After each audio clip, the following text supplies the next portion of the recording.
eh, apa ya, Ramadan kali ini kita udah berapa sih? Udah ke hari berapa ini? Keempat ya? Hari 4 Ramadan ya?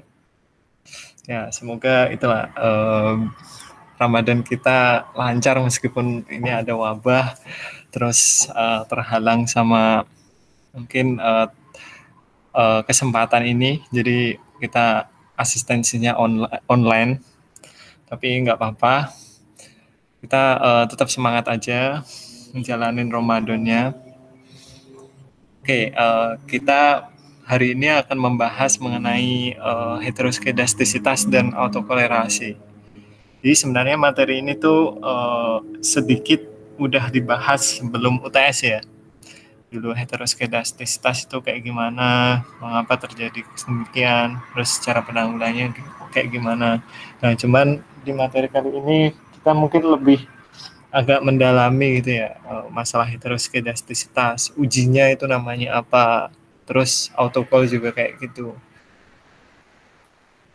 Oke, balik lagi ke asumsi awal ya. Ini asumsi ini sekali lagi jangan dilupakan karena ini tuh apa ya, kayak semacam uh, batu loncatan kalian memahami permodelan gitu ya.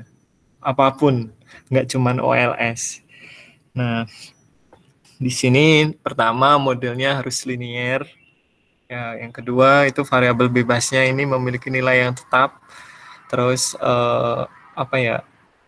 Ini mungkin materinya agak berat ya.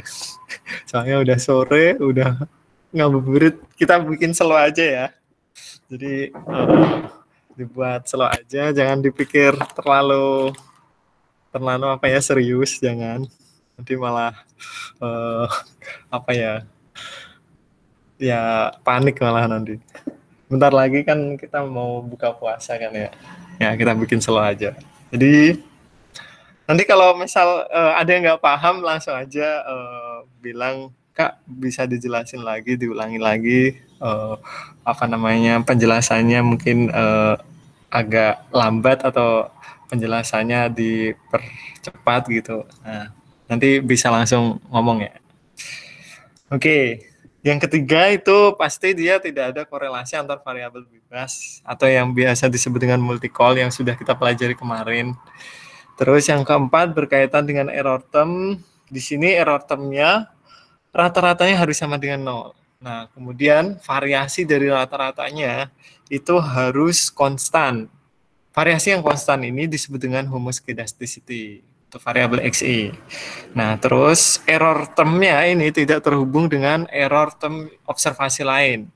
Jadi meskipun datanya itu sifatnya cross section atau meskipun datanya itu sifatnya time series, error yang kita hasilkan dari model individu satu dengan individu lain itu nggak boleh punya korelasi.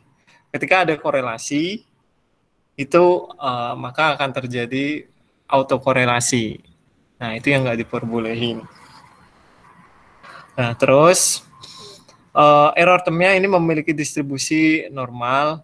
Implikasinya Y-nya ini sampai koefisien regresi memiliki distribusi normal.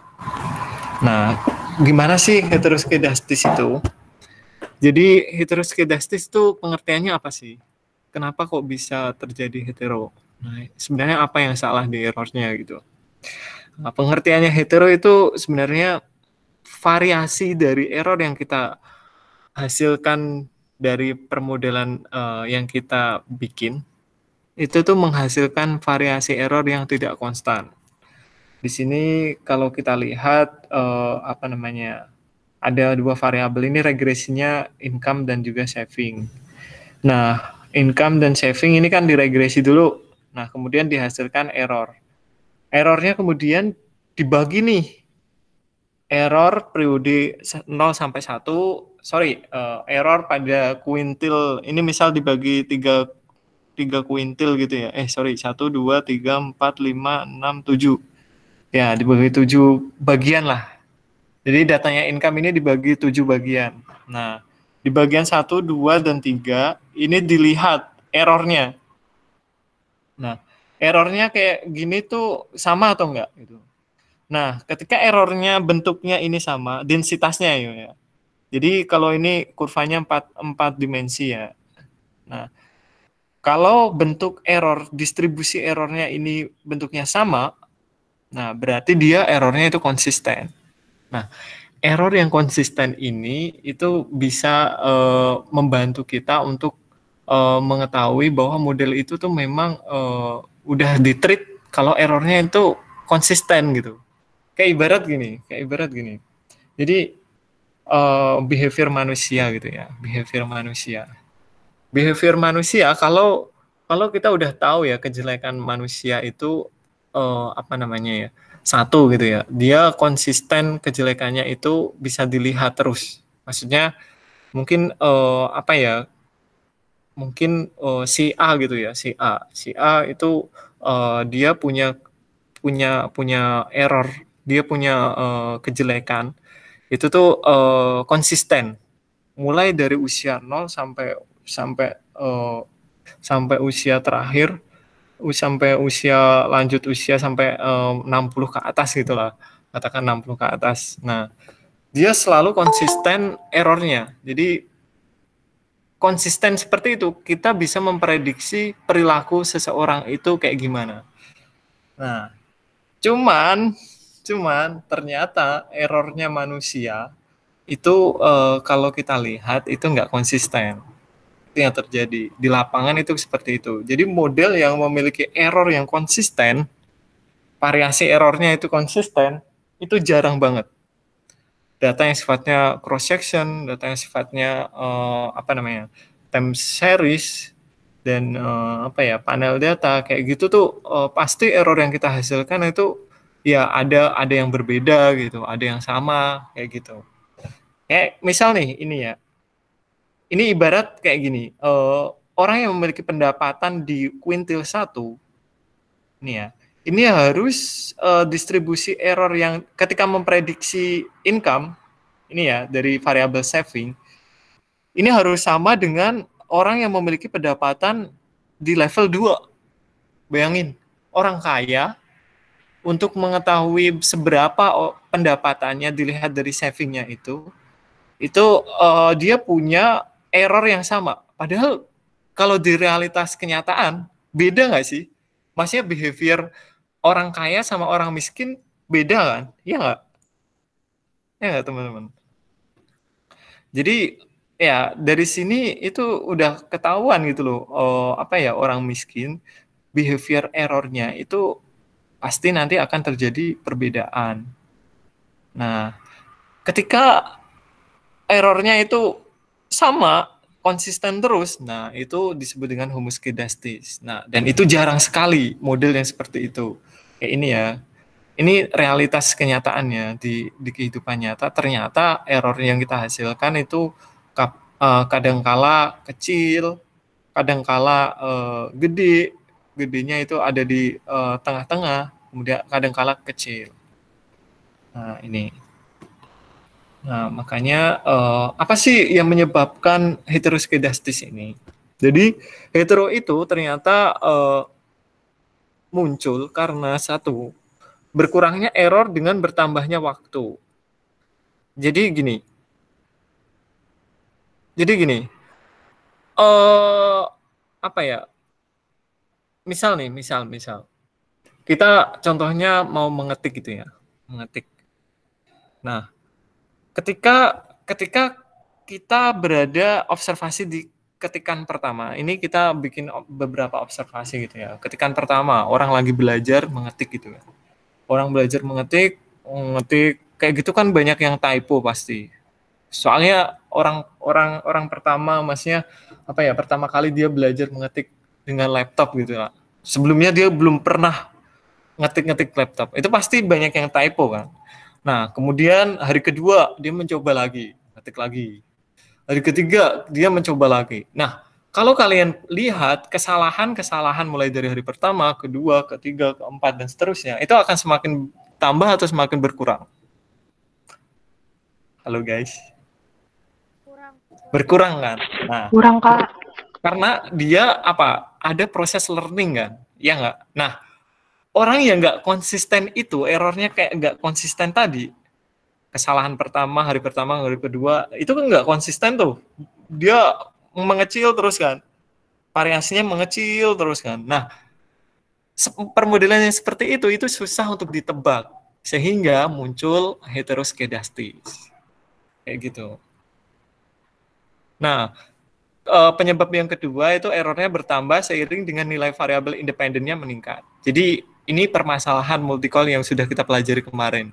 Jadi dampaknya multicall itu sangat signifikan ya terhadap standar deviasi. Dia merusak standar error yang kita miliki di variabel lain. Ya, kemarin ya yang sudah kita pelajari sebelumnya. Jadi ketika kita menambah satu model, menambah satu variabel doang. Nah, itu signifikan. Nah, tambah lagi satu variabel lagi. Ternyata variabelnya itu ada multicall. Dan seperti yang kita ketahui, variabel yang multicall itu akan merusak standar errornya variabel lainnya. Sehingga itu akan mengganggu variabel lainnya. Nah, hal ini juga berdampak ke error yang dihasilkan di model itu. Jadi errornya itu nggak konstan lagi, dia akan berubah-ubah terus gitu. Karena spesifikasi model yang kita lakukan itu ada yang salah. Nah, ini ada contohnya ya. Contohnya adalah konsumsi adalah variabel terikat dan income variabel bebas. Income-nya adalah variabel bebas. Jika suatu kelompok income rendah, maka konsumsi akan rendah dan variasi pengeluaran di antara anggota kelompok akan rendah pula. Sedangkan jika ditambah adanya kelompok income yang tinggi, maka akan terjadi perbedaan income yang mungkin tinggi. Rata-rata pengeluaran akan meningkat dan variabilitas perbedaan pengeluaran antara anggota kelompok akan meningkat pula. Nah, pokoknya ini ada unsur permasalahan penambahan variabel independen.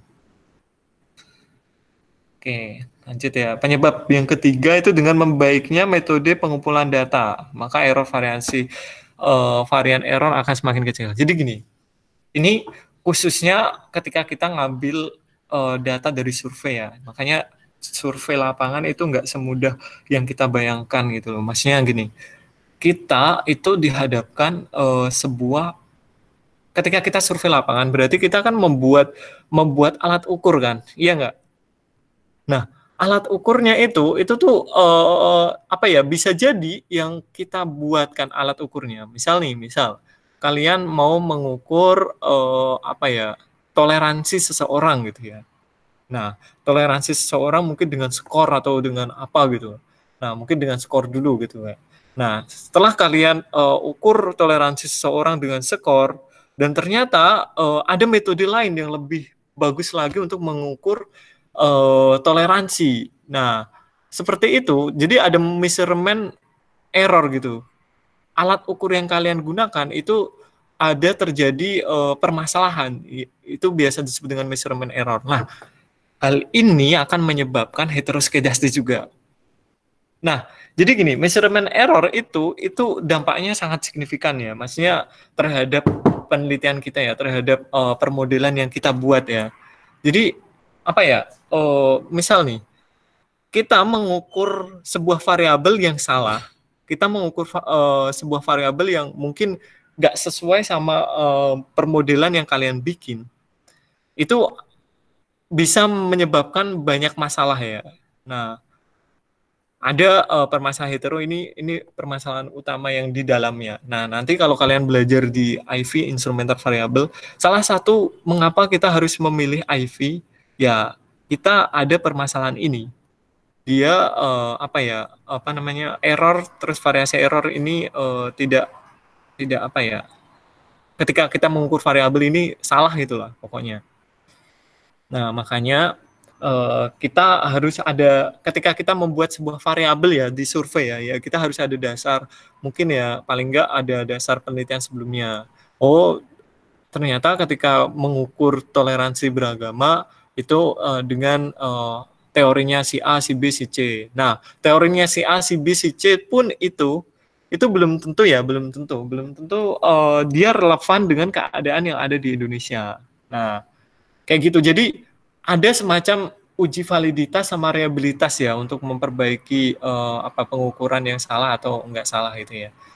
Jadi gini, alat ukur yang ada di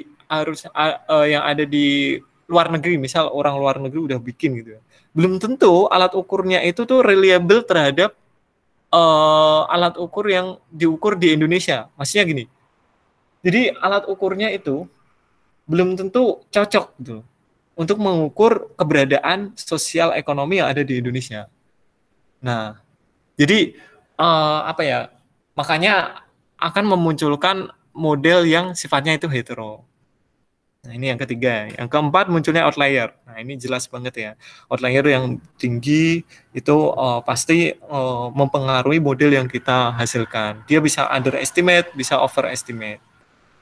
Nah, kemudian yang kelima itu misspesifikasi model. Nah, ini yang kita pelajari kemarin. Jadi spesifikasi model itu pemilihan variabel independen supaya independennya itu nggak saling berkorelasi, tidak terjadi multi-call, tidak saling mengganggu variabel independen lainnya.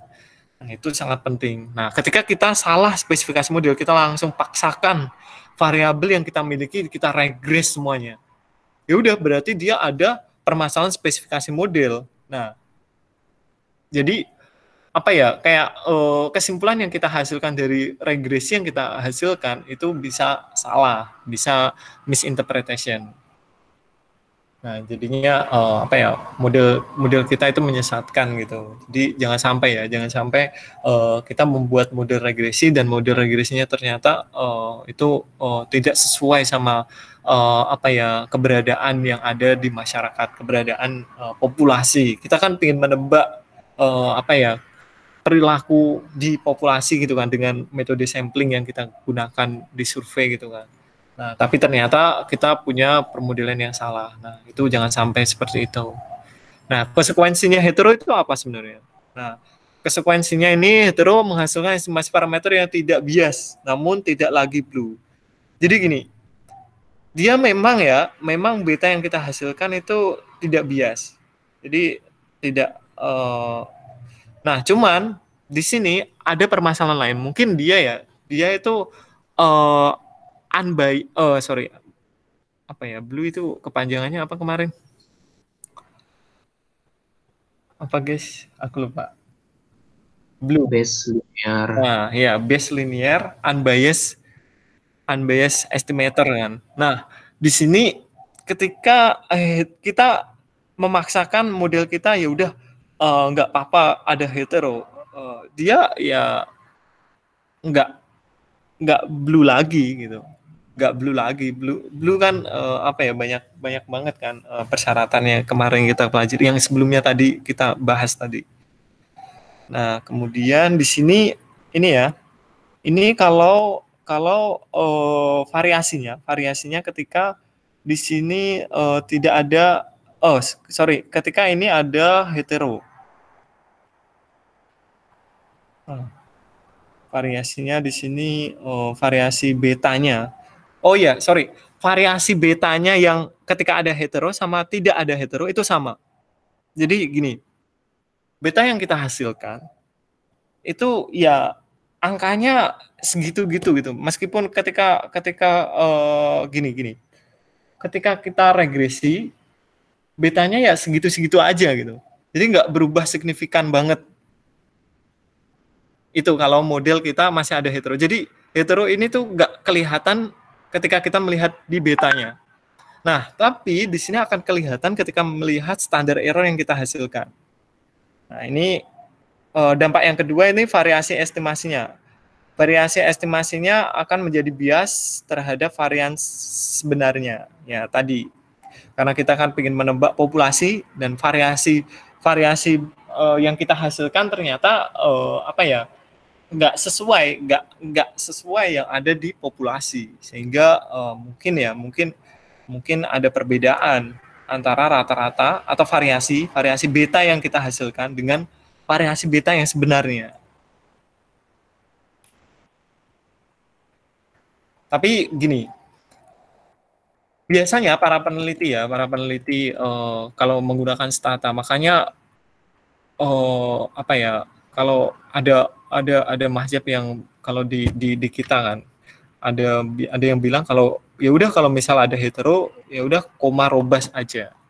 Nah, Sebenarnya kalau kalian perhatikan beta regresi dengan robust dan juga tanpa robust, betanya itu 11-12 mirip. Yang berubah adalah standar errornya di situ. Karena tadi apa ya, heteroskedastis itu sebenarnya dia modelnya itu ya standar errornya itu apa ya, ada masalah gitu loh, maksudnya dia terlalu besar atau terlalu kecil karena tadi dia ada multi-call. Jadi multi-call itu, dampak dari multi-call itu bisa menjadi permodelan yang kita miliki itu jadi hetero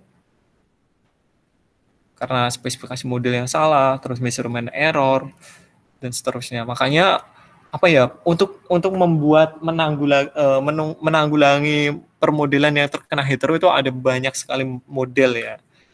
Makanya semakin semakin kalian mempelajari ekonometrika kayak misal apa ya, IV, terus PSM, propensity score matching, itu tuh semua dalam rangka itu menanggulangi apa ya,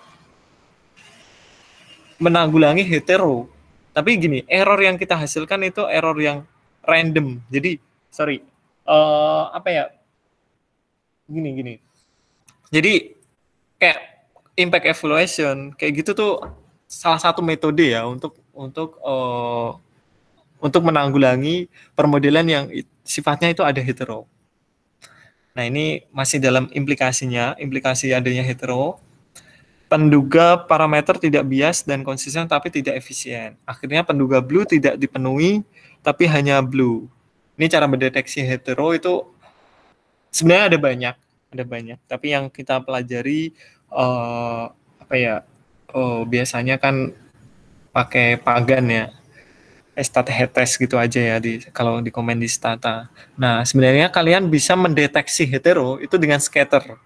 Scatter antara apa dengan apa? Itu antara variabel independen yang kita miliki dengan error yang dihasilkan dari model. Nah, nanti di Stata kalian bisa memprediksi error modelnya. Nah, kemudian secara formal ini ada secara statistik ya. Ini ada weight test, ada weight general heteroskedastic test. Nah, ini kalau misal memakai plot. Jadi ini errornya dikuadratin, kemudian plotnya. Nah, di sini ada pattern. Nah, ketika di sini ada apa ya, independent ART ini ya. Nah, ini kan ada patternnya itu naik kan, ya nggak? Nah, ketika ada pattern kayak gini, nah itu ada indikasi kalau model kita itu hetero. Nah, cuman di sini belum terbukti secara statistik ya. Ini hanya terbukti secara grafis. Nah, kalau kalian membuktikan secara statistik itu mungkin bisa memakai weight test atau Pagan Bruce itu yang udah kita pelajari. Nah, sebenarnya model weight test ini pertama regresinya di-run dulu. Nah, kemudian setelah diregresinya di-run, kita predik errornya. Nah, errornya ini dimodelkan lagi dengan variabel independen yang kita miliki. Nah, asalkan error yang kita miliki itu dikuadratin, terus diregresi lagi. Nah, gimana cara menentukan modelnya itu ada hetero atau enggak? Nah, hipotesisnya ini. Anal itu ketika dia enggak ada hetero. Maksudnya ya berarti udah bagus modelnya. H1 itu ketika dia ada hetero. Berarti kalau signifikan dia ada hetero ya. Nah, dilihat dari R square-nya dia ini mendekati chi-square atau enggak gitu. Ketika R square yang kita miliki itu ternyata lebih dari chi-square yang dihitung, ini chi-square dengan alpha dan df ya. Df ini jumlah variabel yang kita miliki, ini distatistikkan dulu kalau kalian ingat x1, x2, x3, nah kemudian dikurangi 1. Nah, jadi kalau ada 3 variabel ya berarti df-nya ada 2. Nah, itu dilihat di chi-square-nya, chi-table-nya. Nah, kemudian dibandingkan sama n dikalikan r square-nya. Ketika lebih dari, nah berarti dia signifikan, berarti dia ada heteroskedastisitas. Nah, ini yang perlu kalian ingat, ini adalah hipotesisnya. Sama gimana sih cara si weight test ini membuat tes hetero gitu. Jadi Ya, permodelannya sebenarnya sederhananya seperti ini. Jadi error yang kita hasilkan kemudian diregresikan dengan variabel independen yang kita miliki. Ketika ini ada hubungan dan signifikan, berarti dia ada indikasi error. Ketika dia R square-nya ini melebihi dari chi square, berarti dia ada indikasi ada heteroskedastis. Oke. Nah, kemudian bagaimana cara mengetreatment ketika model kita itu ada hetero? Nah, ya yang pertama pasti kalian mengubah spesifikasi model. Nah, kemudian yang kedua ini apa ya, row-nya ini. Oh ya, ini menggunakan teknik WLS. Jadi JLS. Kalau kalian udah mempelajari JLS belum? Jadi di Pak Joni udah membahas tentang JLS? Belum, Kak. Belum ya? Jadi salah satu upaya yang bisa kita gunakan untuk heteroskedastis itu adalah dengan metode generalized least square. Jadi metode ini tuh dia membuat regresi, tapi regresinya itu berbobot. Maksudnya berbobot itu gini. Salah satu permasalahan hetero yang kita hasilkan kan sebenarnya dia itu karena outlier kan, ya nggak? Nah, ketika data yang outlier itu dibobotin terhadap apa, misal PDB gitu ya. Nah, data yang kita hasilkan itu akan lebih smooth. Data yang kita hasilkan lebih smooth, ketika diregresikan itu akan lebih bagus modelnya, akan lebih sesuai pada realitanya gitu. Nah, makanya metode JLS itu bisa dipakai untuk mengoreksi terjadinya heteroskedastisitas. Nah, sebenarnya kalau kalian memakai panel data, GLS ini adalah random effect-nya. Jadi apa ya? Ya makanya kalau panel data itu bisa mengurangi ya, bisa salah satu permasalahan hetero itu bisa terselesaikan dengan random effect itu. Nah, kemudian jika error square-nya ini tidak diketahui, ini variasi ya, variasi errornya ini tidak diketahui, dapat membuktikan data dengan menggunakan informasi dari plot grafis tentang pola heteroskedastis di model kita, sehingga variasi errornya itu bisa kembali konstan. Nah, ini pembobotan terhadap dependent dan independent variabel bisa dilakukan dengan diwektitkan X1. Pada intinya, wektit seperti ini adalah salah satu metode transformasi data. Biar datanya yang semula itu ada outlier, itu menjadi data yang lebih smooth. Sehingga bisa dimodelin. Karena data yang memang real, yang kayak gitu, itu tuh kalau dimodelin, ya kita agak susah ya. Karena ya tadi, dia nggak konsisten errornya, terus tidak bisa dilihat lah. Pasti kalau di istilahnya itu no arbitrate. Jadi pergerakannya itu nggak teratur gitu, kayak Gojek gitu loh. Gojek kan dapat orderannya di mana dan asalnya dari mana, bisa jadi kan dia asalnya dari Depok atau dari Bekasi, bisa jadi dia dapat orderan sampai ke Serang atau sampai ke Semarang atau dan lain-lain. Pergerakannya itu susah untuk ditebak. Nah, kayak gitu. Nah, ini misal ini ada regresi seperti ini. Dia regresikan PDB dengan pajak.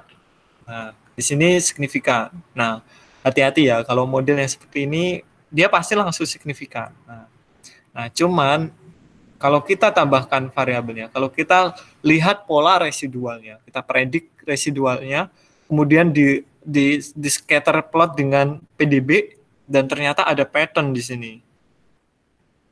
Di sini ada pattern.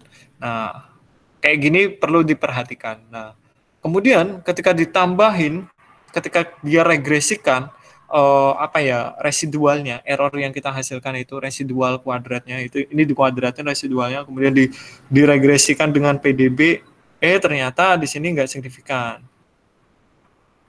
Berarti ini uji weight test ya. Di sini nggak signifikan. Nah, cuman uji weight testnya ini signifikan. Jadi apa ya? Tadi F square-nya mana ya, R square-nya di sini? R square mana R square? Nah, ini adjusted R-square. R-square-nya dibandingkan dengan chi-square. Nah, ini chi-square. Oh, ini 0,0, ya. Oh, di sini nggak ditandemkan R-square-nya ya. Jadi, R-square yang kita hasilkan ini harus lebih dari chi-square yang dihasilkan dari modelnya. Kalau lebih dari, berarti dia signifikan. Nah, di sini kalau propnya itu kurang, ini bisa disederhanakan di sini ya. Propnya ini kurang dari 0,05. Nah, prop yang kurang dari 0,05 ini dia tidak ada hetero. Sorry, ini tadi gue salah ngelihat dependennya tadi ya. Ini sebenarnya ini adalah rangkaian tes heteroskedastis. Dan kalau kita melihat hasilnya, apakah ini ada hetero atau enggak, melihat dari probabilitasnya F-nya ini, nah di sini, oh ya ini sorry, ini ya, N dikalikan R square 40, dan juga ini scale explain SS. Di sini 40, di sini 64. Di sini 40 kan, sorry, F statistik ya, chi-square itu F statistik sebenarnya. Ya, F square, observasi dikalikan R square, itu kan 40. Nah, ini kan lebih dari F statistik. Dan sehingga prop yang kita hasilkan itu signifikan. Nah, berarti modelnya ini ada heteroskedastis. Paham nggak teman-teman? Di uji buat tes ini.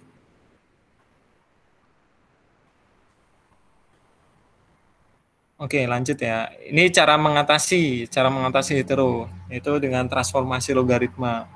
Nah, di sini ketika ditransformasi logaritma, kemudian diregresikan ulang dengan yang ditransformasi adalah keduanya. Ini model apa? Disebut dengan model apa kemarin? Log-log ya? Ya nggak? Nah, model log ini kan sebenarnya nilai kan, nilai uang, kemudian ini PDB, ini juga nilai uang. Nah, ini adalah betanya. Nah, log-log seperti ini tuh beta yang kita hasilkan ini bisa diinterpretasikan sebagai elastisitasnya. Nah, dia lebih jauh menjauhi angka 1 ya, berarti elastis ya, sangat elastis ya. Sangat elastis. Nah, terus kemudian di sini setelah modelnya itu ditransformasi, keduanya ini dibuat log, ternyata masih terjadi hetero. Masih signifikan terjadi hetero. Oke ya, masih signifikan terjadi hetero. Nah, kemudian dengan cara metode WLS. Nah, dengan cara metode WLS, ternyata di sini dia transformasi datanya. Jadi semulanya ini teks doang, kemudian teks ini dibagi terhadap PDB. Dan PDB ini diganti 1 per PDB. Nah, permodelan seperti ini kan sebenarnya dibobotin kan, dibobotin terhadap apa? Dibobotin terhadap PDB, independen maupun dependennya. Nah, sehingga modelnya akan menghasilkan seperti ini. Dan nah, model yang seperti ini ya udah gak bisa diapa-apain lagi. WLS ini penyelesaian terakhirnya. Makanya gini, heteroskedastis itu akan terus tetap melekat di sebuah model. Nah, semakin permodelannya itu apa ya, semakin lebih itu ya, lebih efisien, lebih sorry, kayak misal treatment dari penelitian kalian itu lebih bagus, maksudnya robustness, sorry bukan robustness, jadi treatment dari penelitian kalian itu udah digawangin. Jadi kalau kalian menjadi apa ya, penjaga gawang. Nah, kalau penelitian kalian itu udah dijaga dengan baik, jangan sampai kebobolan errornya, ya berarti untuk mengatasi permasalahan hetero itu akan semakin lebih mudah. Tapi kalau ternyata kalian pertama kali main di ngambil data itu udah ada errornya, udah ada permasalahan measurement error, ada outlier. Nah, Kayak gitu tuh, wah ya pasti kebobolan, pasti akan terjadi hetero terus gitu. Jadi gimana ya, untuk mengatasi sebuah heteroskedastisitas ya, ini perlu seninya penelitian kalian untuk nge-treatment errornya itu seperti apa. Kayak kalian membuat semacam penelitian yang sifatnya itu RCT ya, randomize. Jadi kalian membuat apa ya, permodelan yang antara orang yang mendapatkan, misal kalian melihat impact sebuah eksperimen gitu ya. Nah, kalian lihat treatment sama kontrol gitu. Nah, treatment sama kontrol tadi kalian pastikan random. Nah, berarti itu akan mampu mengurangi terjadi permasalahan heteroskedastis. Misal kalian ingin melihat impact zakat terhadap kesejahteraan seseorang. Jadi kalian lihat deh rumah tangga yang mendapatkan zakat dengan orang rumah tangga yang tidak mendapatkan zakat. Nah, pertama kali penelitian kalian jaga treatment orang yang mendapatkan zakat sama treatment orang yang tidak mendapatkan zakat dengan baik, dengan dipastikan kalau dia itu random. Random ini bukan literally random ya, maksudnya dia random itu maksudnya random secara statistik ya, maksudnya itu ada hitungannya gitu loh dalam random itu. Nah, sehingga apa ya, model yang kalian hasilkan itu lebih bagus, tidak terjadi hetero. Nah, makanya permasalahannya ya udah, permasalahan terakhir ya di WLS-in aja atau menggunakan estimasi lain yang lebih efisien. Nah, kemudian autokorelasi. Autokorelasi ini sebenarnya ini terjadi ketika apa ya, data kalian itu data yang sifatnya itu time series. Ya, ingat ini data yang sifatnya time series. Nah, tapi ada yang mengungkapkan, ada dosen yang meminta coba tes autocall di data yang sifatnya cross section. Nah, berarti kalian langsung mengasumsikan kalau data time series kan sebenarnya individunya satu kan, iya nggak? Individunya satu, cuman dia ada banyak waktu observasinya. Jadi misal kalian meneliti behavior seseorang gitu ya, si A gitu ya, mulai dari lahir sampai sekarang gitu. Nah, itu kan sebenarnya dia hanya meneliti di satu individu aja kan. Nah, cuman dia lihat beberapa banyak waktu, sehingga end observasinya adalah banyaknya waktu yang dia observasi. Nah, gimana caranya untuk melihat, oh ini pengertian autocall kan tadi ada korelasi antar error di beda waktu gitu. Error mungkin hari ini dia berkorelasi dengan error yang sebelumnya atau berkorelasi dengan sebelumnya. Nah, seperti itu. Kayak gitu kan, error yang seperti itu kan bermasalah.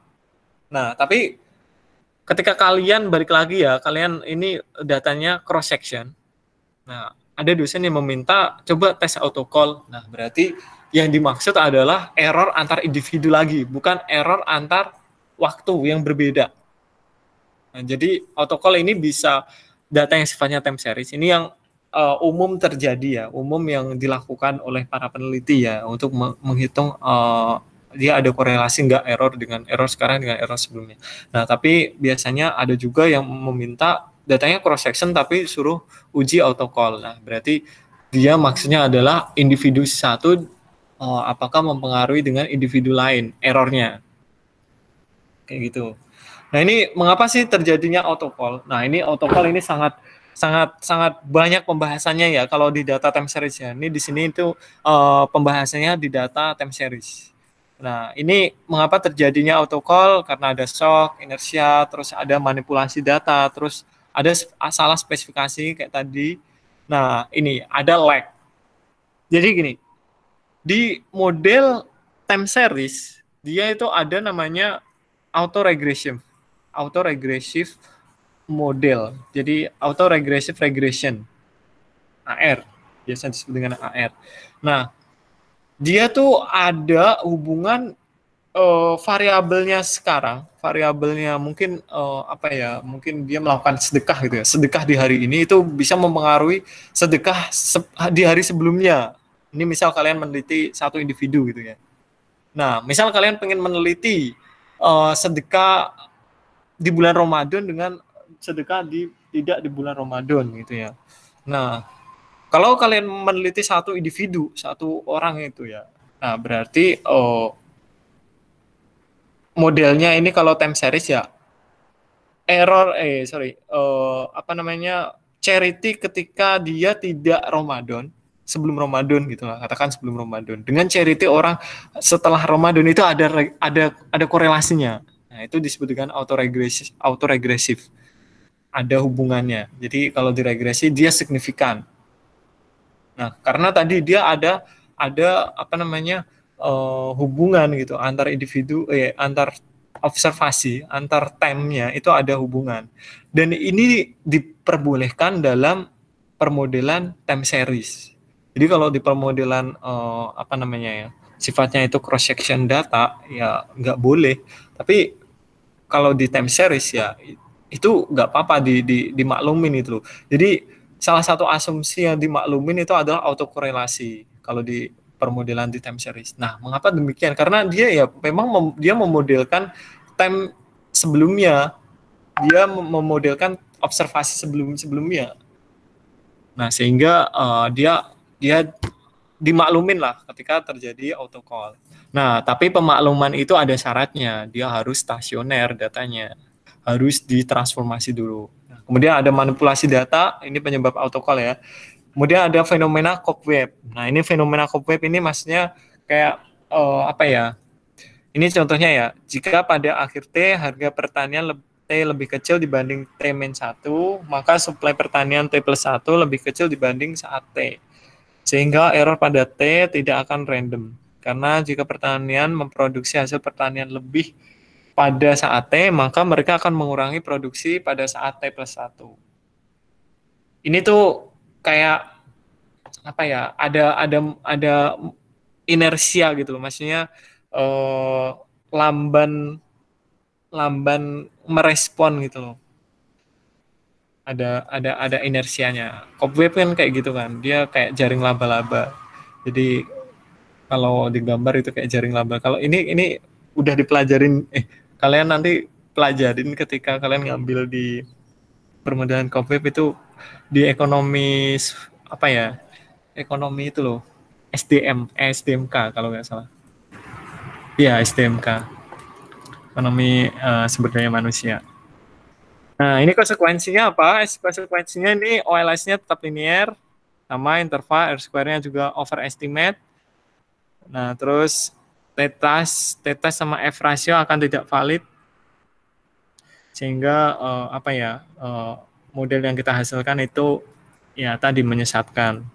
Nah, ini ya, ini kalau kita pakai kolerogram. Jadi ini salah satu metode untuk melihat dia itu ada signifikansi nggak sih dengan time sebelumnya. Nah, ini di time 2 ini ada apa namanya? Ada korelasi. Jadi data di observasi time 2 ini ada korelasi. Kalau partial correlation ini lebih ke MA, errornya. Kalau ini datanya dia sendiri, kalau ini ke MA-nya. Kalian pasti bingung ini. Ini sebenarnya dipelajari ketika kalian mengambil ekonometrika time series. Jadi sebelum memasuki permodelan di time series, kalian harus memahami apa ya, data time series itu persyaratannya agar bisa dimodelkan itu harus stasioner. Nah, sebelum ke stasioner, kalian harus tahu lag time keberapa yang bisa mempengaruhi lag waktu sekarang. Sorry, time ini itu ya, stasioner dulu, setelah itu baru itu tadi kita nyari lag time yang optimal.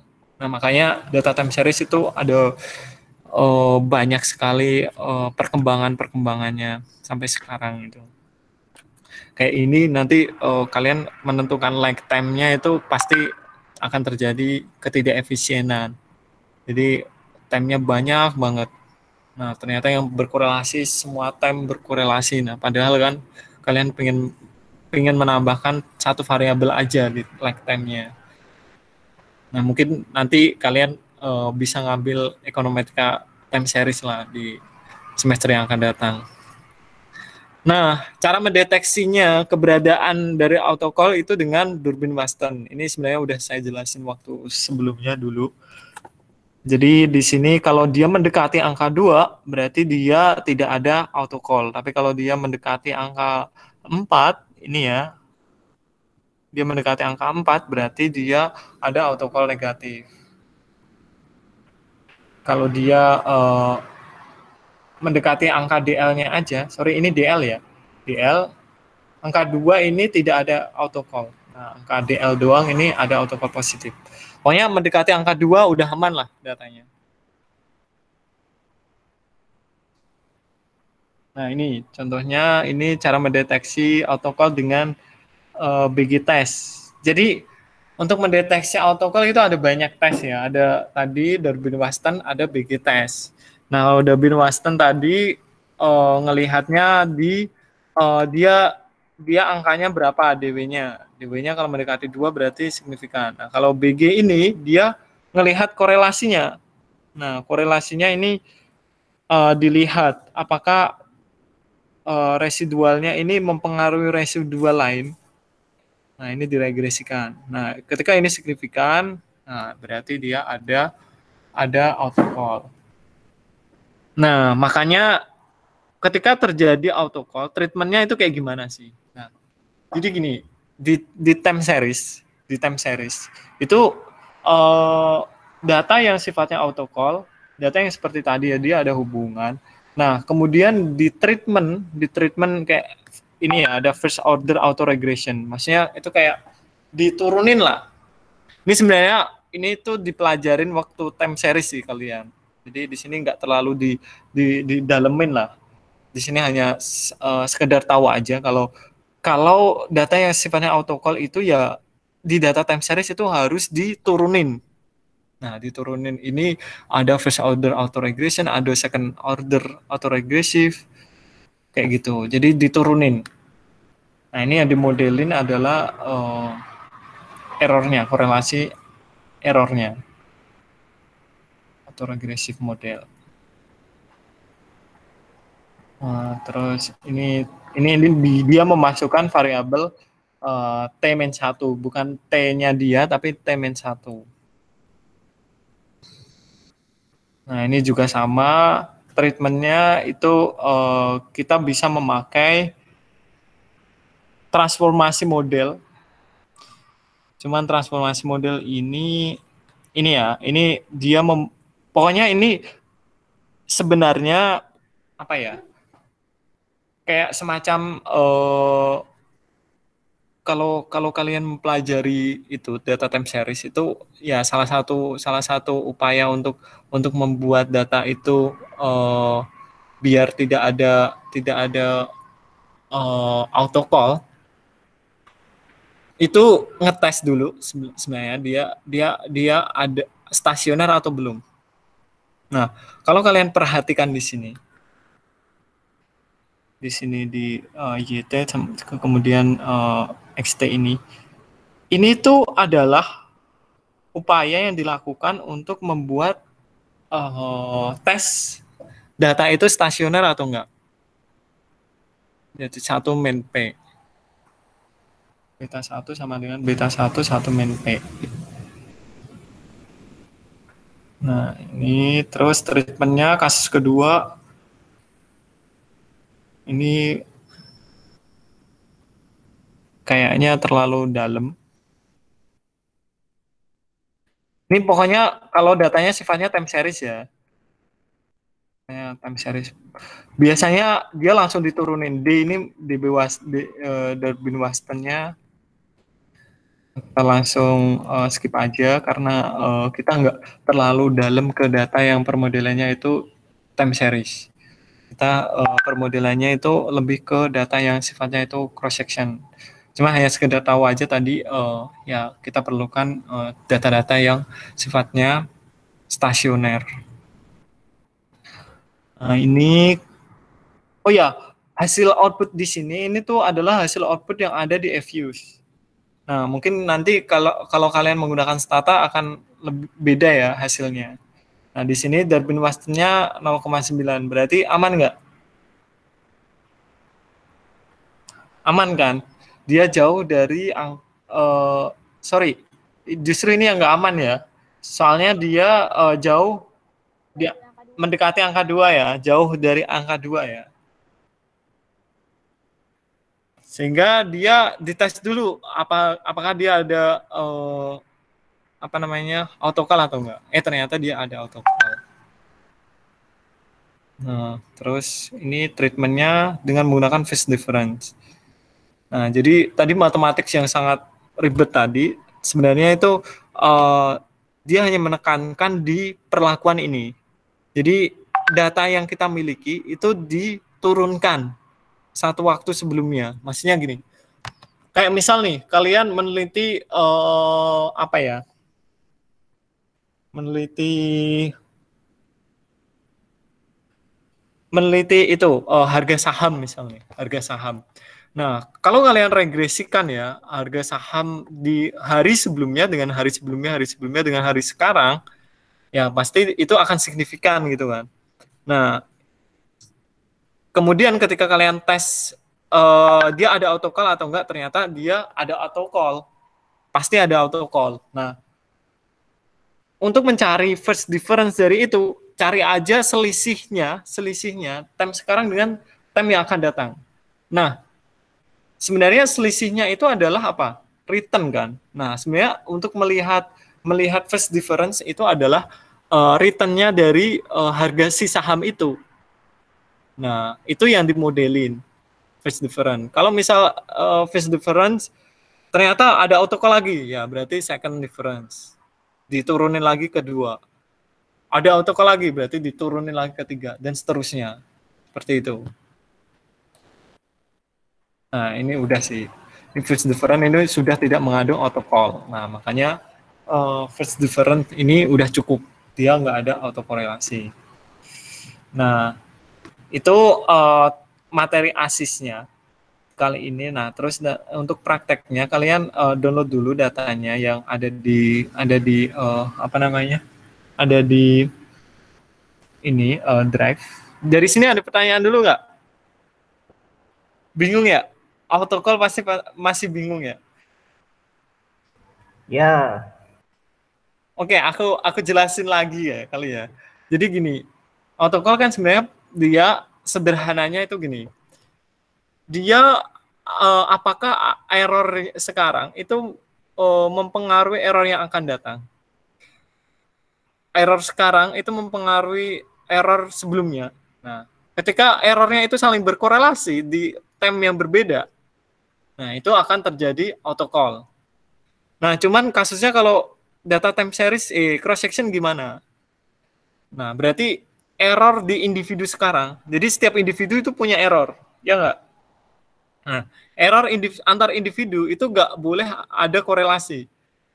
Nah, ketika error antar individu itu ada korelasi, itu berarti ada indikasi itu ada autocall. Ini kalau kasusnya di data cross section. Nah, cuman biasanya data cross section autocall itu nggak terlalu dipermasalahkan. Nah, yang jadi masalah adalah autocall yang terjadi di data time series. Nah, cuman memang ya di data time series autocall itu diperbolehin. Asumsi yang boleh dipatahkan OLS ketika dia regresi di apa namanya data yang sifatnya time series itu ya autocall itu sendiri, karena data time series itu dia memodelkan apa ya errornya juga, terus memodelkan datanya juga di apa namanya di waktu yang berbeda. Misal saya memilih waktu sebelumnya kemarin gitu ya, dimodelin dengan waktu sekarang.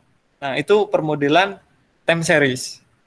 Nah, bagaimana cara treatment, gimana caranya apa namanya mencegah terjadinya autocall? Maksudnya gimana treatment ketika model kita itu memang ada autocall ketika data time series?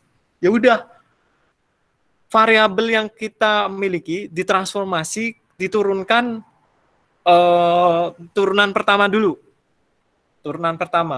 Nah, kemudian dites lagi, dia ada autocall enggak? Nah, ketika ada autocall, ya udah diturunin kedua. Turunin itu maksudnya dikurangi selisihnya gitu loh. Kayak tadi kita kayak menghitung returnnya. Kayak kalau kasusnya harga saham ya, kita menghitung returnnya dari saham itu. Nah, kalau kasusnya yang lain mungkin bisa jadi berbeda ya. Kalau harga ya berarti harga saham berarti dia kan selisihnya harga sekarang dengan harga yang akan datang. Selisihnya itu kan disebut dengan return kan, kalau kalian pelajari. Ya nggak? Nah, itu adalah turunan. Itu adalah transformasi data. Nah, itu dihitung. Turunan pertama gimana, ada hetero nggak? Ada autocall nggak? Nah, turunan pertama tadi itu diregresikan dulu, diregresikan dengan time sebelumnya lagi. Nah, ketika ada autocall lagi ya berarti di second difference lagi di apa namanya? di turunin lagi ke level 2. Ada autocall lagi, turun lagi ke 3. Nah, first difference, second difference kayak gitu tuh salah satu upaya untuk membuat data time series itu jadi stasioner. Jadi gini, kalau di cross section kita mengenal white test, ya nggak? White noise. Jadi errornya itu baik, ya nggak? Nah, kalau di time series itu errornya itu adalah error stasioner. Jadi nggak white test lagi, tapi error yang stasioner. Kalau di cross section white noise, error yang baik. Nah, kalau di time series itu adalah stasioner. Karena di time series itu kita nggak bisa mencapai derajat ke white noise. Kita hanya bisa mencapai derajat ke error yang stasioner. Nah, error yang stasioner itu error yang gimana caranya data time series itu bisa dimodelin.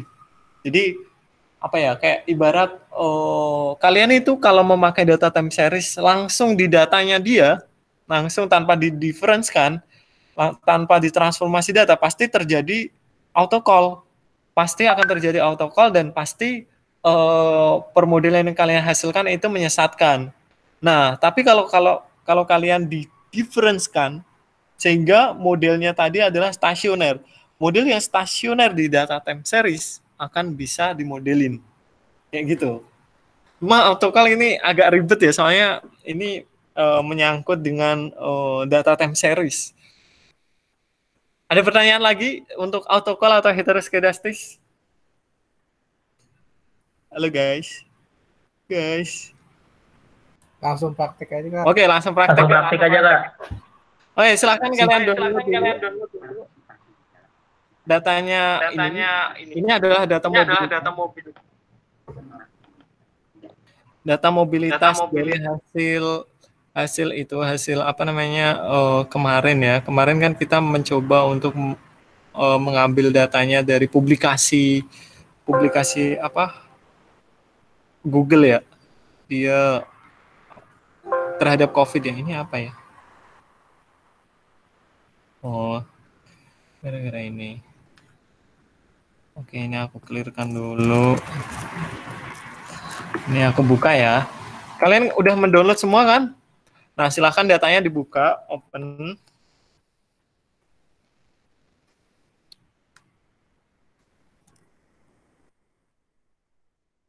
Oh guys, datanya udah di-open semua? Udah. Nah, kalau kalian lihat datanya, dilihat aja di describe gitu kan. Ini datanya banyak banget. Jadi itu sebenarnya salah satu project saya. Nah, cuman karena ternyata datanya itu permodelan kita itu masih belum dapat yang efisien. Nah, ini banyak banget ini datanya, variabelnya banyak banget karena saya menggabungkan data ini tuh dari berbagai sumber data. Jadi ini tuh digabungkan dengan data World Bank, kemudian digabungkan lagi dengan data donasi itu, ranking donasi itu apa namanya? Apa sih world ranking apa sih orang dermawan itu loh. Nah, ini charity ranking ya. charity ranking, kemudian ini World Giving Index. Jadi aku gabungkan dengan World Giving Index, kemudian aku gabungkan lagi dengan World projection perspektif. Nah, kemudian aku gabungkan dengan data apalagi kemarin ada beberapa ya. Ini datanya banyak banget. Nah, ini sebenarnya kalian bisa pakai semua variabel ini. Nah, ini untuk membuat modelnya. Nah, ini tuh datanya sebenarnya cross section ya, cross section. Cuman di sini kalau kalian BR ya, BR. Sini tuh datanya sifatnya cross section. Satu waktu di observasi pengurangan ya. Kalau ini kan retail, grocery, part, ini kan pengurangan mobilitas di sebuah negara. Nah, ini semuanya. Terus ini adalah jumlah kasus virus corona. Jadi ada yang terkonfirmasi, ada yang meninggal, kemudian ada yang recover di tanggal 2. Nah, saya ambil datanya itu di tanggal 29. Nah, saya ambil datanya yang ini, pengurangan ini, cross section-nya ini, yang grocery, part, transit, workplace, resident, ini tuh di tanggal 29. Satu waktu aja. Nah, kemudian yang data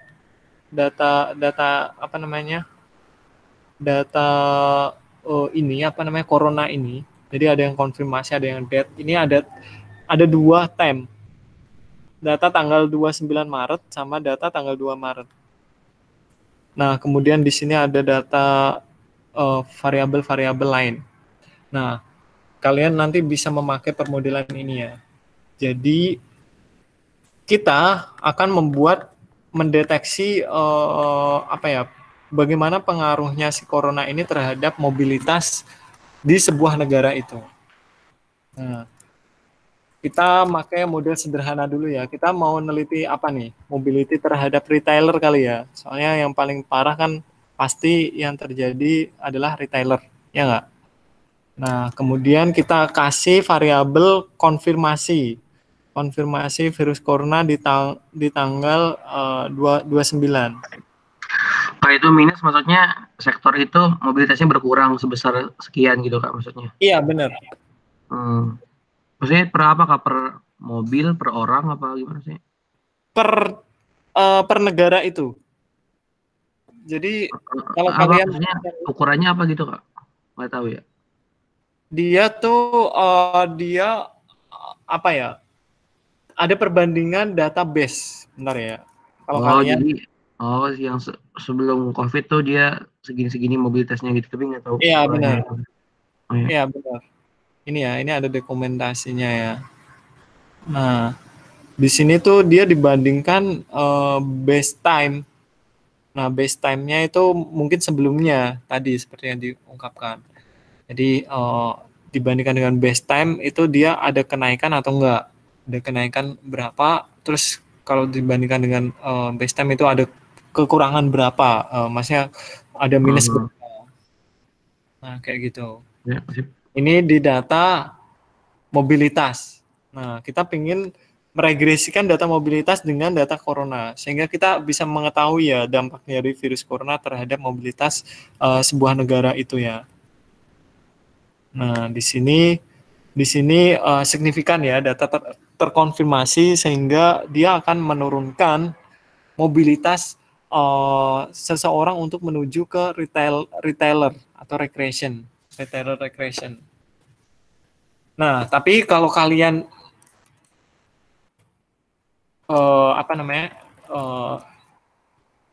uji hetero, pasti terjadi. Oh, nggak ada hetero, beneran. Ya, ini nggak ada hetero ya nggak? Karena ini nggak signifikan. Nah, mungkin kalian bisa pakai tes lain. Tapi saya nggak percaya kalau ini nggak ada hetero. Coba ya kita bikin len berapa data yang terkonfirmasi ya tanggal 29 ya. Kita bikin len Soalnya di sini kan ada data yang sifatnya itu outlier kan. Oke, kita learnin.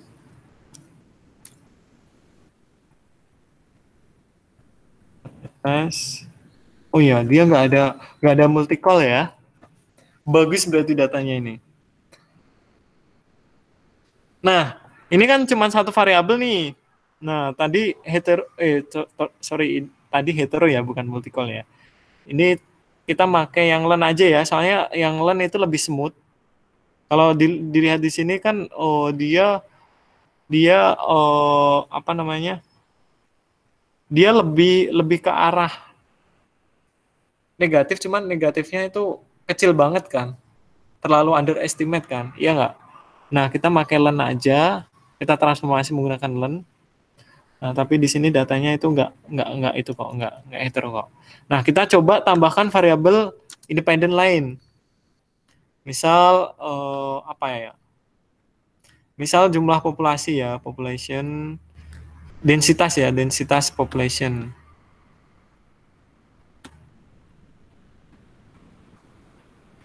Di tahun 2018 mungkin ya. 2019 pasti belum keluar ini. Dan ternyata nggak signifikan ya. Nah, kita coba densitas sendiri. Nah, ternyata konsisten ya. Ini kalau dia sendiri, dia nggak signifikan. Kalau dia dibarengin dengan variabel lain, densitas juga nggak signifikan. Nah, berarti dia konsisten. Nah, coba datanya ini dikasih kontrol word giving gitu kan. Karena kita menyangkut ekonomi Islam gitu kan. Nah, coba kita nambahkan word giving index. Nah, ini. Nah, ternyata word giving index juga nggak signifikan ya. Coba word giving index aja. Ternyata nggak signifikan juga ya. Ini untuk melihat signifikansi dan enggaknya itu dari p value-nya ini. Dan ternyata di sini juga nggak signifikan.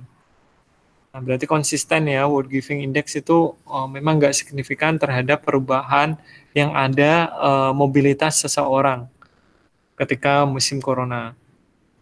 Nah, terus mungkin charity index ya. Charity index juga nggak signifikan ya. Karena gini, data yang kita miliki mungkin datanya itu satu waktu. Nah, kalau datanya itu banyak waktu, ini hasilnya mungkin bisa berbeda ya. Datanya panel, karena ini nggak ada efek dynamics itu nggak ada. Ini cuma data cross section biasa. Charity doang, ternyata nggak signifikan juga. Oke. Nah, jadi gini teman-teman. Di sini sebenarnya kan ada banyak variabel. Ini saya kasih waktu mungkin 10 menit. Nah, kalian mencoba-nyoba variabel mana yang cocok. Halo guys, masih mengikuti nggak? Atau pada pusing semua? Masih Kak. Cepet banget Kak. Ah? Gimana? Tadi yang yang ngubah untuk generate len-nya kurang jelas Kak. Maaf. Oh, yang generate len ya? Ini generate len data confirm sama dengan len ln kurung buka data confirm 29 Maret. Kak. Iya. Mau nanya.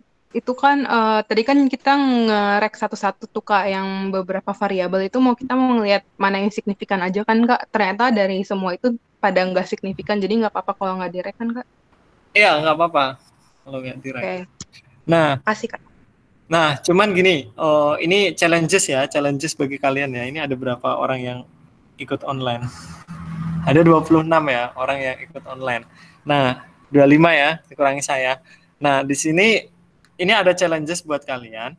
Ini ada banyak variabel dan coba kalian membuat model, spesifikasi model menurut kalian kayak gimana untuk memprediksikan mobilitas seseorang dari dampak corona. Di sini ada GDP per kapita, ada growth per kapita, ada log growth per kapita, ada urban population, ada log urban population, ada sekolah enrollment, primary school enrollment.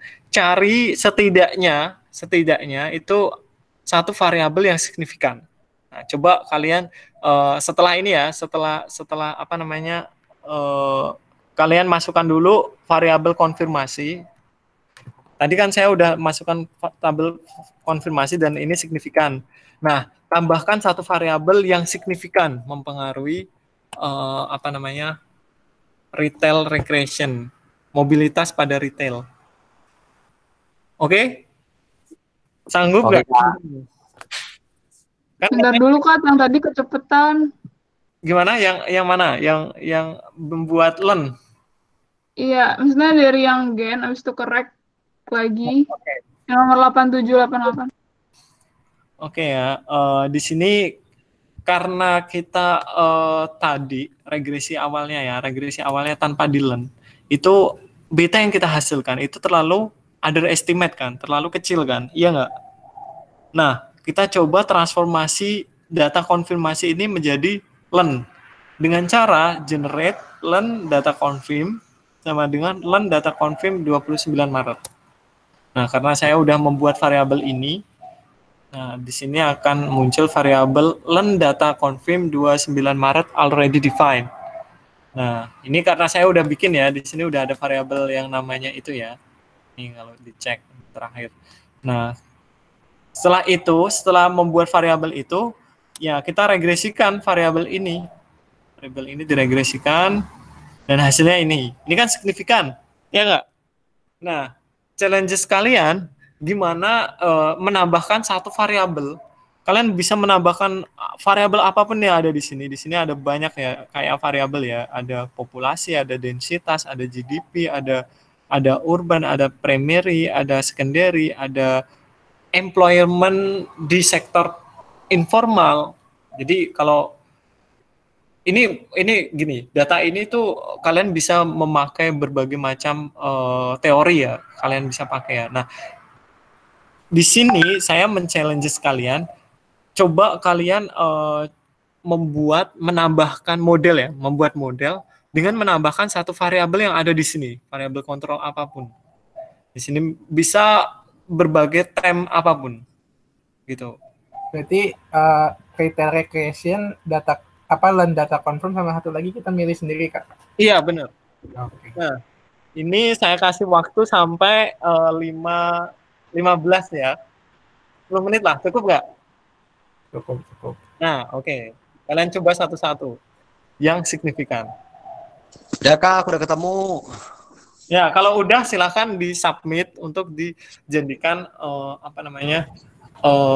absensi kalian. Oh ya, hasilnya jangan langsung kayak gini ya, di-outrack tuh yang udah kita pelajari kemarin. Masih ingat nggak? Lupa rumusnya Kak. Gini, outrack to using data hasil regresi dot koma regress. Oh, boleh jadi 5% apa 10% Kak? 5% ya? Di bawah 5% boleh, 10% boleh. Yang penting signifikan. Oke. Semuanya kan Kak?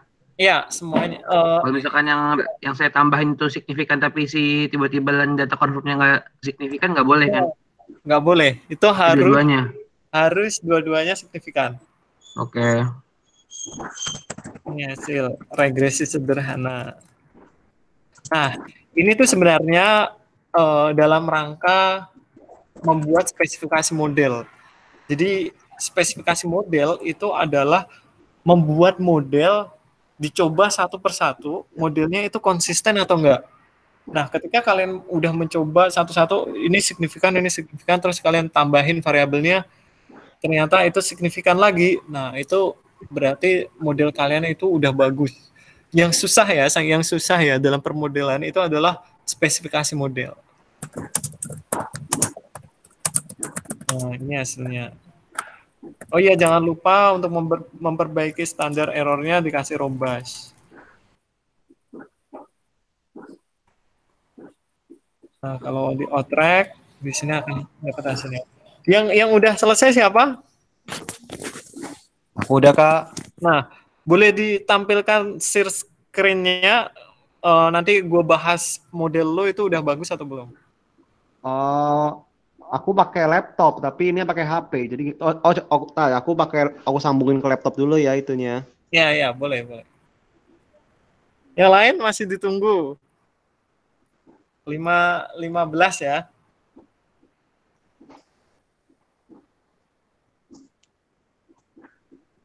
Kalau ada pertanyaan silahkan tanyakan. Kalau masih bingung.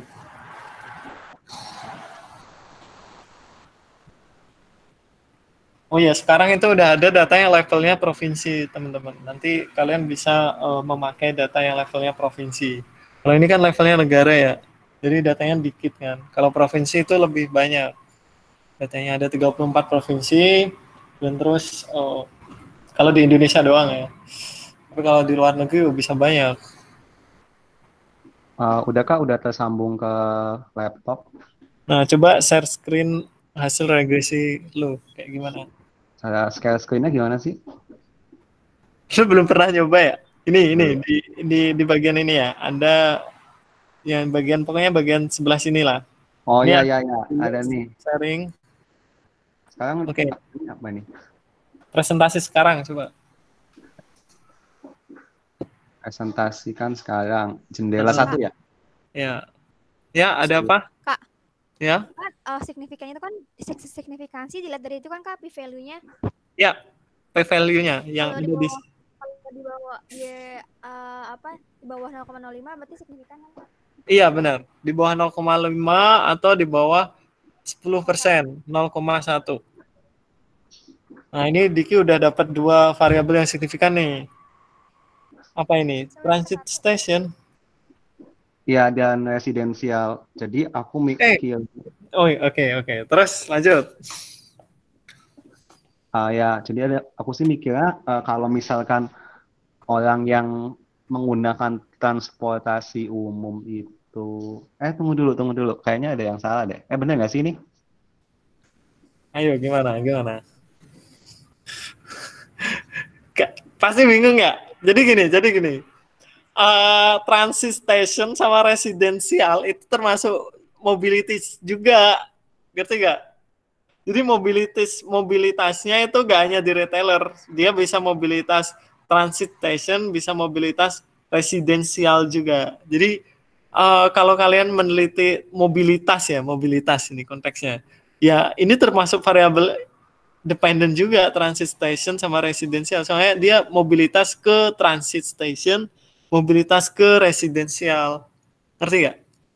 Oh iya, jadi aku tadi mikirnya gini kalau mobilitas di retail equation itu juga dipengaruhi oleh mobilitas di transit station sama residensial, karena kalau orang tidak banyak menggunakan transportasi umum kan dia otomatis kan dia jarang pergi-pergi itu. Kalau orangnya jarang pergi-pergi berarti juga mobilitas di grosir juga akan turun gitu. Aku mikirnya sih gitu. Terus kalau orang lebih banyak di rumah, kalau orang lebih banyak di rumah berarti kan dia kan nggak mungkin dia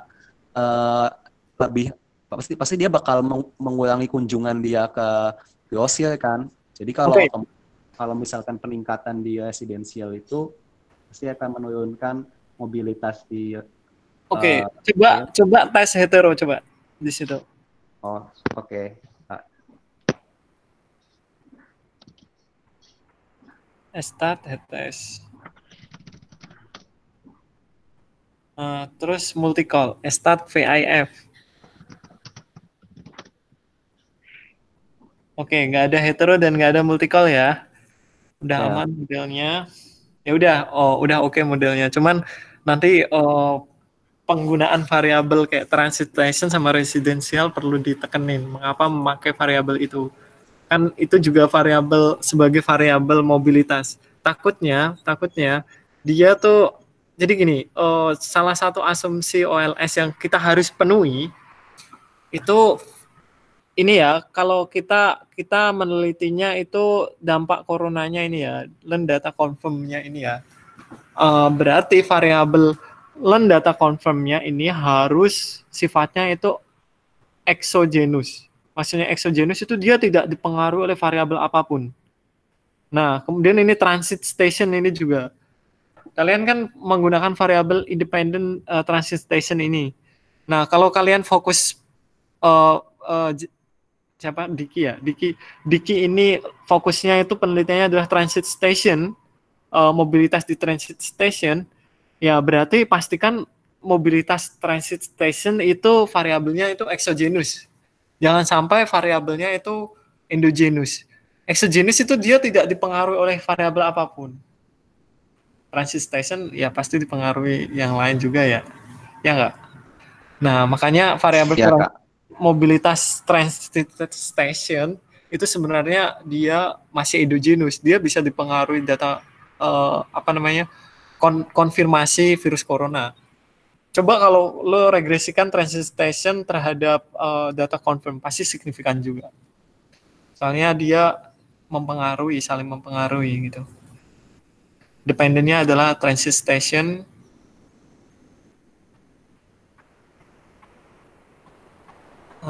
Independennya adalah konfirmasi.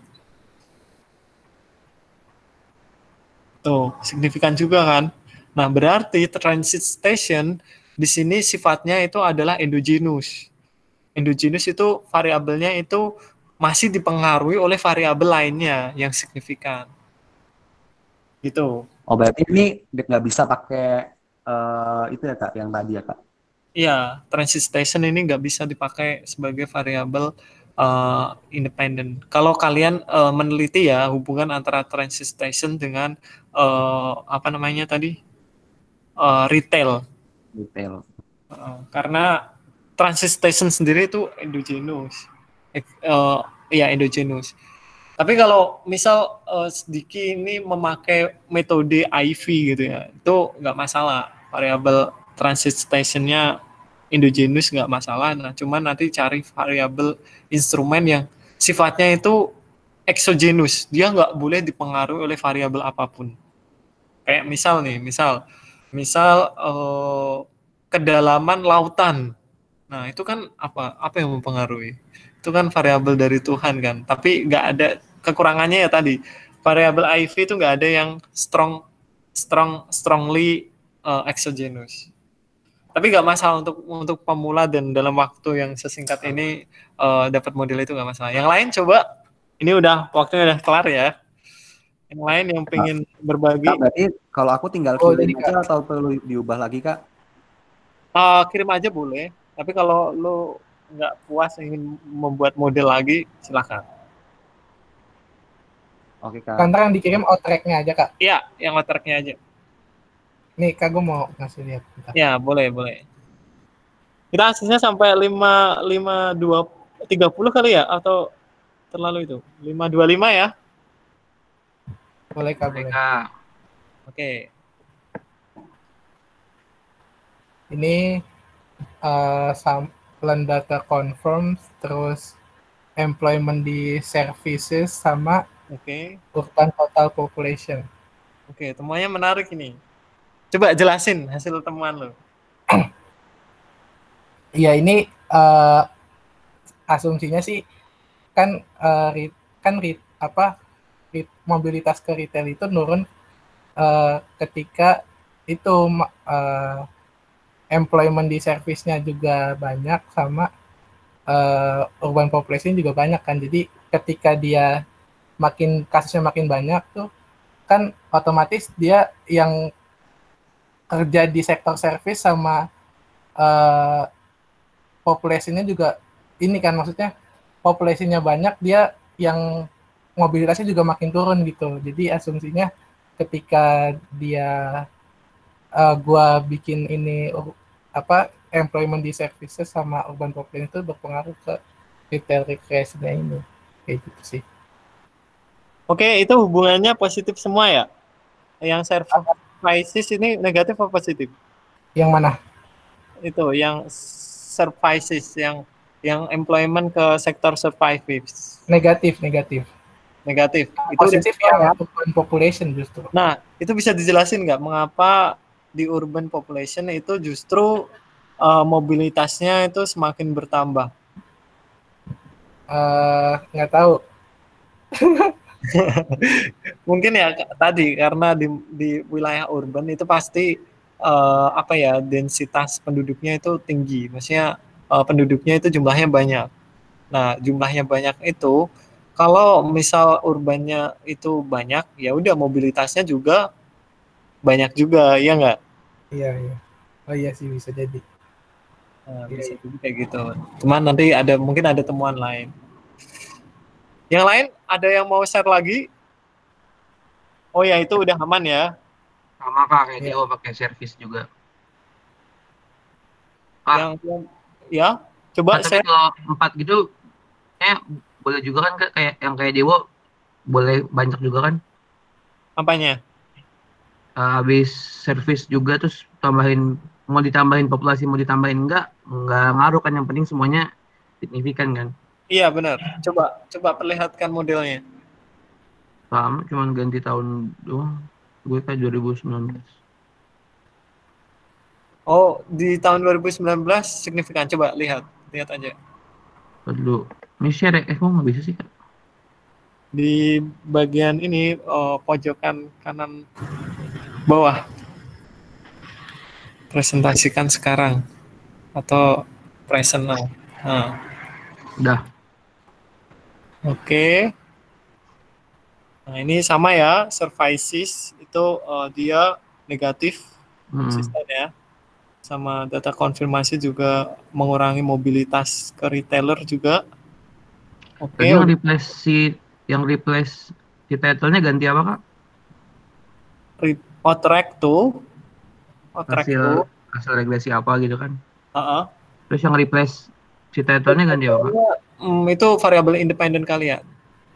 Dependent kalian. Dependent ya Kak? Itu title itu maksudnya kolom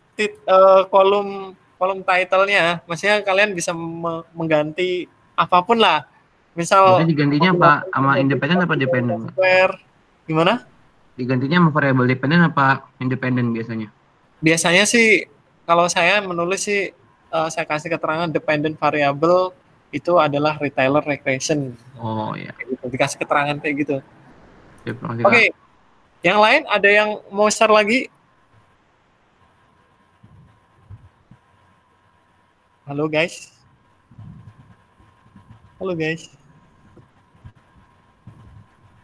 Ya Kak, tunggu Kak.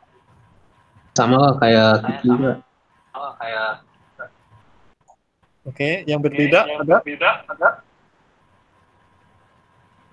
Nggak, berarti yang disubmit buat absen fail word ya Kak? Iya, fail word-nya. Kak tadi title-nya itu variable dependent-nya. Sorry, bisa diulang? Tadi yang untuk outright itu kan ada outright using hasil regresi doc, replace di title itu variable dependent ya, plastic title. Nah, itu tuh tergantung sama kalian. Kalian bisa mengubahnya itu sesuai sama variabel yang kalian. Jadi misal kalian menggantinya itu dengan metode gitu ya. Tulis metode ordinary less square.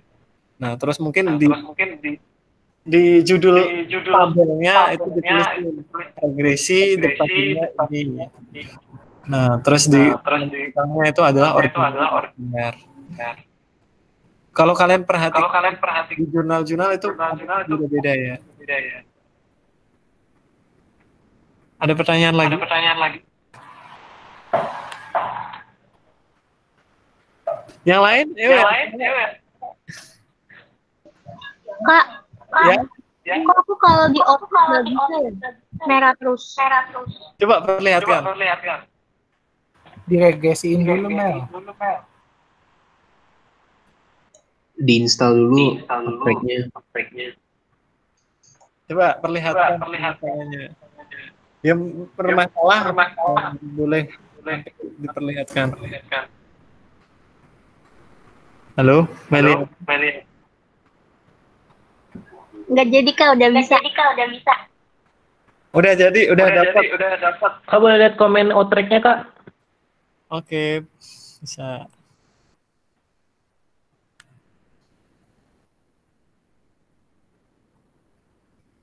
Nah, outrack-nya ini ya. C-title ini maksudnya kolom title-nya ya. Replace ini karena saya ingin mereplace. Nanti bisa append. Jadi kalau kalian ingin menambahkan variabel lagi, menambahkan variabel tambahan gitu ya. Ya udah, misal saya tambahkan densitas gitu ya. Densitas di tahun 2019. Oh, 2019 nggak ada ya datanya? 2018. Oh, nggak ada juga. Cuman densitas ini agak kacau ini. Kak, data densitas ada di atas, Kak, yang EN depannya. Oh iya. Oh, itu tadi enggak ya? Oh, ini ya, oke. Ini agak ada densitas yang ini, tapi di tahun 2018. Kan ya. Nah, mungkin saya ingin menambahkan apa namanya modelnya. Nah, di sini akan bertambah. Di sini komen replace-nya tadi diganti append. Di sini kalau kita lihat hasil regresinya itu seperti ini. Nah, di sini biasanya kalau skripsi itu regresinya bertahap gitu. Jadi regresi pertama cuman variabel yang fokus kita. Regresi kedua tambahin variabel kontrol. Nah, di sini dilihat, oh ternyata ini konsisten. Nah, tapi di sini ada nggak konsisten angkanya. Ketika ditambahin variabel kontrol justru bertambah ya. Learn konfirmasinya justru menjadi 4% ya. Semula adalah 3%. Nah, di sini sebenarnya ada permasalahan ya, ada permasalahan di hetero tadi mungkin. Tapi nggak masalah sih. Selisihnya kalau dikit seperti ini tuh nggak masalah. Yang menjadi masalah itu ketika selisihnya itu menjadi banyak. Karena end observasinya di sini tuh sama, berbeda. Nah, jadi gini. Salah satu upaya untuk memperbaiki model kita itu biar apa namanya? Biar rapi. End observasinya itu harus kalian perhatikan, harus sama angkanya. Nah, gimana caranya end observasinya di regresi sini itu sama dengan di regresi sini? Nah, caranya itu gampang, teman-teman. Nah, jadi kalian simpen sampelnya di regresi yang kedua ini. Misal nih, ini ya. Ini regresi yang kedua ini adalah ini. Ini ya. Ini regresi keduanya ini. Nah, kalian simpen sampelnya. Kalian bikin variabel sampel sama dengan sampel pada regresi. Ini maksudnya merujuk ke koefisien yang observasinya ini. Sampel ini. Nah, kalau kalian udah membuat variabel sampel ini, kita tabulasikan variabel sampel. Ini adalah di bawah ya. Nah, variabel sampelnya ini adalah jumlah regresi yang ada di sini.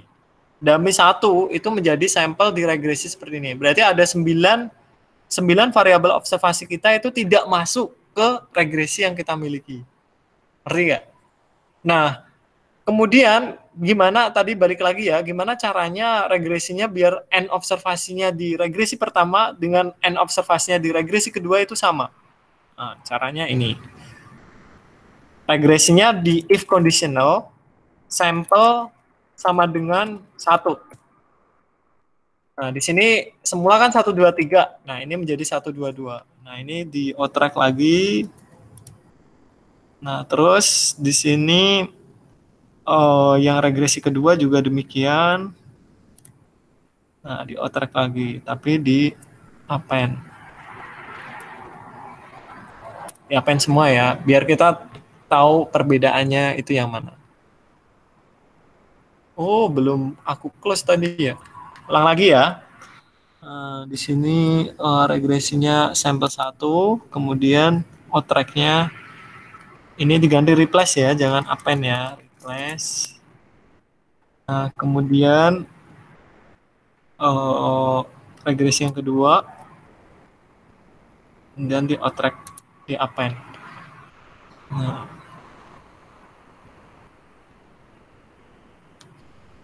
Ayo.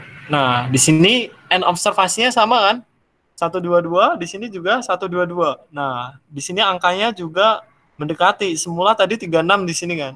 Tapi di sini konstannya menjadi 37, hampir mendekati. Kemudian ini semakin bertambah ya. Tadi 3,7-an kan tadi kan. Nah, ini 3,9, mendekati 4. Nah, ditulis saja model 1, sini model 2. Paham nggak dari sini? Ini untuk merapikan hasil regresi kita biar dia konsisten jumlah observasinya. Halo guys. Oh ya, Kak mau nanya Kak. Ya. Ini lanjut nih, nggak apa-apa nih. Nggak apa-apa nih. Ayo cepat lanjut. Ya, punyaku ketika memakai comment outrack, dia tulisannya file hasil regresi txt could not be open. Tidak bisa dibuka. Oh, itu karena change directory-nya belum ditentuin. Oh, oke Kak. Change directory-nya harus ditentuin di mana dulu biar bisa si statanya leluasa untuk membuat variabel baru. File baru. Kalau ini kan change directory-nya aku kan ada di sini, dari D impact COVID-19. Nah, berarti nanti hasilnya ada di folder ini. Di pojokan ini ya. Kalau ini masih di sistem, sistem itu biasanya dia nggak mau membuat variabel baru, new variable dia nggak mau, karena dia ada protection.